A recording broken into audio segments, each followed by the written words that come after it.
வணக்கம், வந்தனம், நமஸ்தே, நமஸ்காரம் ஃப்ரெண்ட்ஸ். நீங்கள் எல்லாரும் சாட்டே சந்தோஷமாக கேட்டுப்பட்டுருக்கீங்க.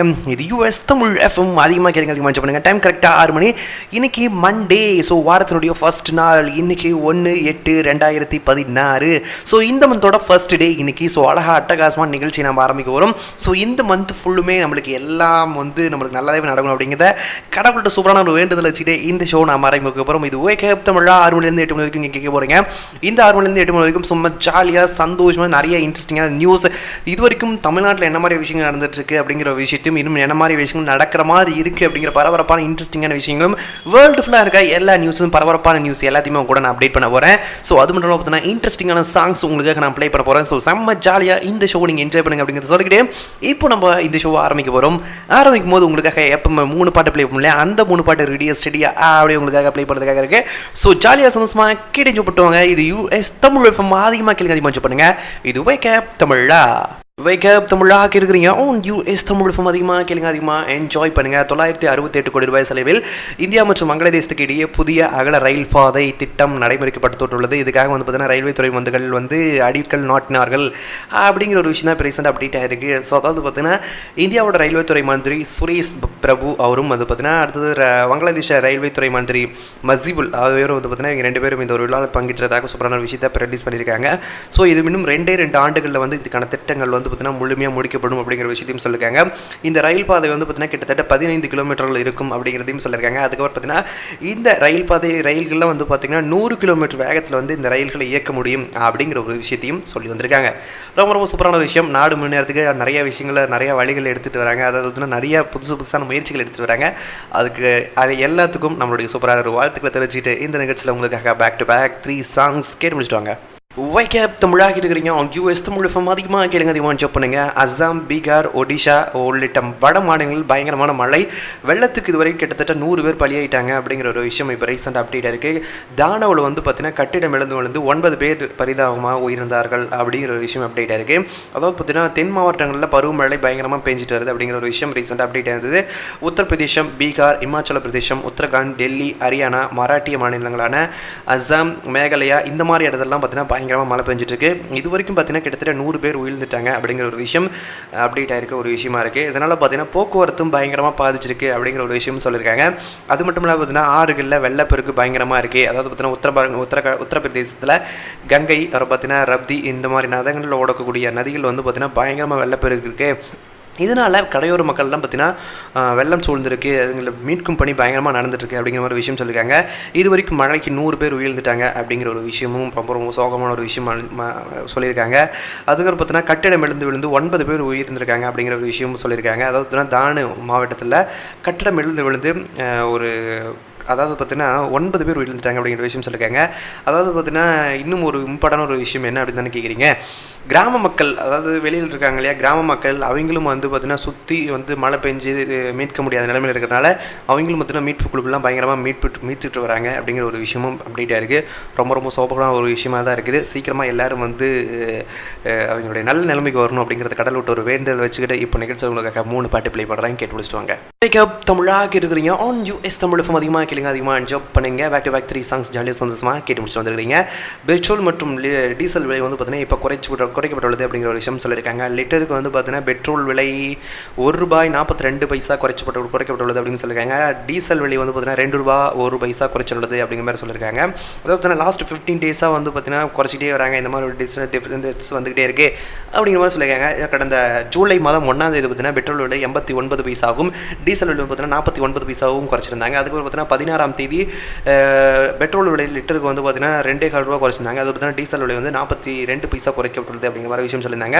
தொடர்ந்து இப்பொழுது 3ஆவது முறையாக பார்த்தீங்கன்னா இந்த மாதிரி ஒரு மாற்றத்தை கொண்டு வந்திருக்காங்க அப்படிங்கிற மாதிரி சொல்லியிருக்காங்க. இது பார்த்தீங்கன்னா நேற்று முதல் நள்ளிரவு முதல் இது அமலுக்கு வந்திருக்குது அப்படிங்கிற மாதிரி சொல்லியிருக்காங்க. அதாவது பார்த்தீங்கன்னா இது நாள் வரைக்கும் எவ்வளோக்கு விற்றுக்கிட்டு இருந்தாங்கன்னா 62.51 பைசாக்கு விற்றுட்டு இருந்தது. இப்போ 61.09 பைசாக குறைக்கப்பட்டுள்ளது. அதே மாதிரி பார்த்தீங்கன்னா டீசலுக்கு பார்த்தீங்கன்னா 54.28 52.27 குறைந்துள்ளது அப்படிங்கிற ஒரு விஷயம் சொல்லியிருக்காங்க. இது சென்னையில் எப்படி இருக்குது அப்படின்னு கேட்டிங்கன்னா லிட்டருக்கு வந்து பார்த்தீங்கன்னா ₹62 60 குறைக்கப்பட்டுள்ளது. அதாவது பார்த்தீங்கன்னா 60.58 குறைக்கப்பட்டுள்ளது. டீசல் லிட்டருக்கு வந்து பார்த்தீங்கன்னா 55.82 53.81 குறைந்துள்ளது அப்படிங்கிற ஒரு விஷயத்தை இப்போ ரீசெண்டாக அப்டேட் பண்ணியிருக்காங்க. ஸோ அதாவது பார்த்தீங்கன்னா இந்த ஒரு உயர்வு பார்த்தீங்கன்னா இப்போதைக்கு இருக்கக்கூடிய ஒரு குறைவாக இருக்குது. சரி, இன்னும் பார்க்கலாம் எவ்வளோ தான் குறைக்கிறாங்க அப்படிங்கிறத. மக்களுடைய நலன் கருதி குறைக்கிறாங்களா இல்லை அவங்களுக்கு ஏற்பட்ட பிரச்சனைகளால் குறைக்கிறாங்களா அப்படிங்கிறதுலாம் தெரியல. கொஞ்சம் வெயிட் பண்ணி பார்க்கலாம். Back to back 3 songs. Wake up தமிழாக இருக்கிறீங்க ஆன் யூஎஸ் தமிழ் ஃபார்ம் அதிகமாக கேளுங்க, அதிகமாக என்ஜாய் பண்ணுங்க. பேக் டு பேக் 3 சாங்ஸ் ஜாலியாக சந்தோஷமாக கேட்டு முடிச்சு வந்துருக்கீங்க. நம்ம நரேந்திர மோடி பார்த்தீங்கன்னா நிறைய நல்ல விஷயங்கள் பண்ணிட்டு வராரு.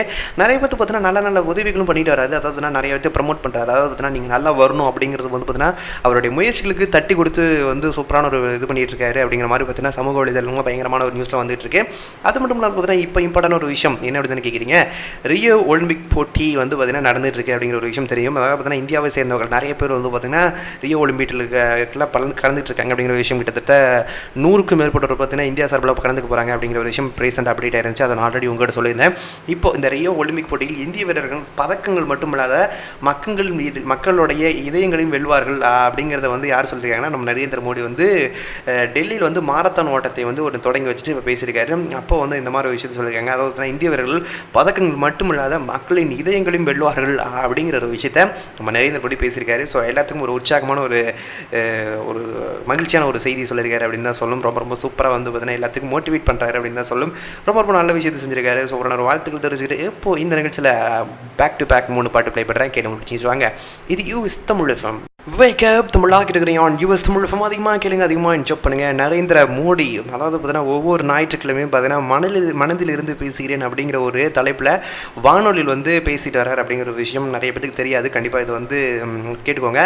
இவர் வந்து பார்த்தீங்கன்னா கிட்டத்தட்ட நேற்று வந்து பார்த்தீங்கன்னா 22வது முறையாக ஞாயிற்றுக்கிழமை அதுவும் வந்து பார்த்தீங்கன்னா இந்த மாதிரி ஒரு பேசியிருக்காரு. அப்போ ரொம்ப இம்பார்ட்டான ஒரு விஷயத்தை சொல்லியிருக்காரு. என்ன அப்படின்னு கேட்டிங்கன்னா, நாடு முழுவதும் அரசு ஆஸ்பத்திரிகளில் ஏழை கர்ப்பிணிகளுக்கு ஒவ்வொரு மாதமும் 9ஆம் தேதி இலவச மருத்துவ பரிசோதனை நடத்தப்படும் அப்படிங்கிறத வந்து பிரதமர் மோடி வந்து சொல்லியிருக்காரு அப்படிங்கிற ஒரு விஷயத்தை அப்போ வந்து சொல்லியிருக்காரு.